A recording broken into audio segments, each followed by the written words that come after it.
And let's go and talk to the Conservative MP for Lichfield. He is Michael Fabricant, of course. Michael, afternoon. Good afternoon. How are you? I'm doing okay. You said in the Commons, you said in the Commons yesterday that the police were wrong to apologise because the Met did. I mean, okay, you could argue it's easy to apologise, commit the action and then apologise afterwards. But why did you say that in the Commons yesterday? What's your view of all this? Well, I mean, obviously there has to be very clear action by the police and make sure as well, of course, they don't wrongfully arrest people. And we've got two separate issues here. One is rather a party political one about the Act of Parliament that Diana Johnson was talking about. And we'll come on to that in a moment if you've got time. But my point that I was making is I've got lots of friends who are ordinary police officers, ordinary coppers, both in Staffordshire, the West Midlands and the Met. And I know at times their morale can get really low. And what got me, you see, was that back on the 3rd of May, the Met Police issued a statement from the Commissioner, and I'll just read it very briefly. It says, "Our tolerance," talking about the coronation, "our tolerance for any disruption, whether through protest or otherwise will be low. We will deal robustly with anyone intent on undermining this celebration." So they made that statement.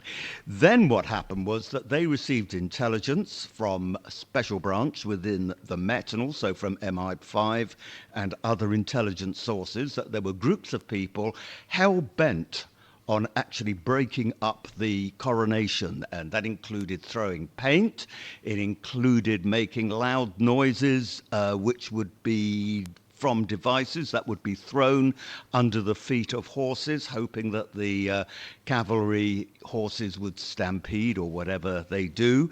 And the police had to act very, very strongly on this. And, and then when the the commissioner then says, "Oh, I'm terribly sorry that we did act robustly," you know what? When you're an ordinary police officer doing your job, making sure that the whole coronation operation goes off well, and then you get that, I just think that's not good guidance from the top, really. First of all, Michael, you've got written evidence of all of it you've said about the information that they got. You know that to be a fact. Well, that's been stated by Chris Philp, actually, who's the policing minister. It's all there, and he made that in a statement very clearly yesterday in Parliament. So, police officers doing their job in a pretty difficult position with the new Public Order Act in exactly what to do and how far to go then. So does this just need bedding in? The Public Order Act, look, it's a brand new Act of Parliament. It was brought in initially, not because of the coronation, but because of all those Extinction Rebellion, Stop Oil and various other protests that would go on where traffic was being held up. Ambulances and fire engines were caught in traffic jams. You've seen it where people glue themselves to the pavement, which is not something I would suggest anyone does, or to the tarmac of a road.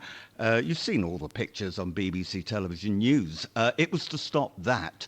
And that's why the Act was used, although actually a lot of it was another Act of Parliament that was used. But look, I think it's important to say that several hundred protesters were allowed to protest quite legally, and they did so in Trafalgar Square, which was on part of the route. And they weren't arrested. There was no problem there. The problem arose, with some people who, as I say, were carrying cans of paint, were carrying rape alarms, actually, which were going to be thrown under the feet of horses and so on and so forth. I mean, a lot of it was to do with the locking on, which is Section 2. I mean, Graham Smith, who heads up this protest group, the Republic, the anti-monarchy group, he was arrested. He maintained that they'd got nothing on their person to lock on.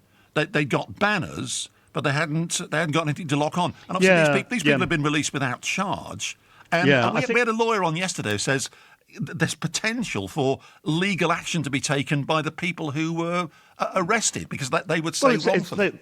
Yeah, they have every right to do that. I mean, as I understand it, and I'm not 100% sure here, the problem was that they had straps, to hold the banners and stuff securely in the van that they'd arrived at, and the police took the view those straps could be used to tie people together to cause the sort of obstruction that I talked about just now, that Extinction Rebellion and various other organisations have done in the past. Look, From time to time, under all acts of parliament, there are wrongful arrests, mainly correct arrests, and people can take action as they wish if they're wrongfully arrested. You can sue the police. Yeah, but would you want the authorities, the police, to carry on with the low tolerance, as you said? Because that was the statement issued on the 3rd of May, ahead of the coronation, that there'll be low tolerance. Do you want to see that continue going For forward? No, that was specifically for the coronation. But yes, there should be low tolerance for people who try and disrupt people's lives. Look, on the coronation, there were hundreds of thousands of people who supported the coronation and were on the route, applauding. There were millions of people all round the world watching it on television. And why should a few selfish people, and it was a few of them, want to disrupt it by throwing cans of paint and all the rest of it? I think that's utterly wrong. There's a time and place for all demonstrations, and there was a demonstration, as I said earlier, in Trafalgar Square.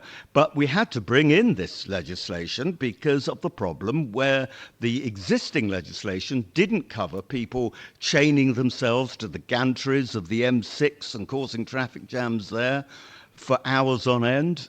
You can't allow that in a country, a tiny, tiny minority of a few hundred people disrupting the lives of 70 million people. Just before I let you go, and it's always interesting talking to you, and I'd welcome people's thoughts. Thank WM, you. followed by your message to 81333.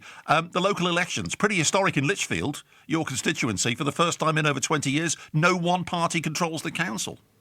No, that's right. It was a very, very bad result. The Liberals did well as did Labour. We're still the largest party in Lichfield, and you know what? The Conservatives will have to cooperate closely with the Labour Party and the Lib Dems. And sometimes I think, in local government, what's wrong with that? You're not worried for your own seat, though? Look, I never take anything for granted. I work hard for Lichfield and Burntwood and so on and so forth. People will make their choice when the time comes. At some point next year. Michael, good to talk to you. Well, Michael. it may not be, I was talking to a group... What do you know? What do you know? Well, I was simply going to say, I was talking to a group of school kids who'd come down to the House of Commons from the Erasmus Darwin Academy in Burntwood, and one of the boys asked me, actually, when could the election be? Technically, it could be as late as January 2025. But then one of the other boys said to me, would you really think so? And I said, well, my guess... And I just want to say to the BBC, it's only a guess. There's no sort of... is you it know be nothing. like September? You know nothing. I know nothing. I reckon September or October 2024. But it could be as late as 2025. OK, September 2024, make a note of that. Michael Fabricant with us, Conservative MP for Lichfield. Michael, thanks for your time.